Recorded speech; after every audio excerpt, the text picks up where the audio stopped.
সমস্যায় পড়লে আমাদের মন অস্থির হয়ে যায়, আর মন অস্থির থাকলে সমাধান খুঁজে পাওয়া যায় না, অথবা আমরা ভুল সিদ্ধান্ত নিই। সমস্যার সম্মুখীন হলে আমাদের মেজাজ গরম হয়ে যায়, আমরা রিয়্যাক্ট করে ফেলি।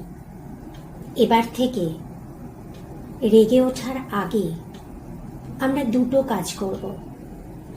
প্রথম কাজ, সেই সময়টা আমরা সচেতন হব যে আমরা রেগে গেছি।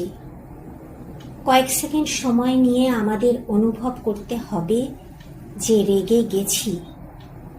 দ্বিতীয় কাজ, আরও কিছুটা সময় নিয়ে কি কি পরিবর্তন ঘটছে আমাদের মধ্যে সেটা আমরা লক্ষ্য করব। আমাদের শরীরে রক্তের তীব্র প্রবাহকে আমাদের অনুভব করতে হবে। এই বোঝার সময়টুকু নিজেদেরকে দিলেই রাগ কমে গিয়ে মন শান্ত হবে। এটি অবদমন নয়, এটি জয় করা।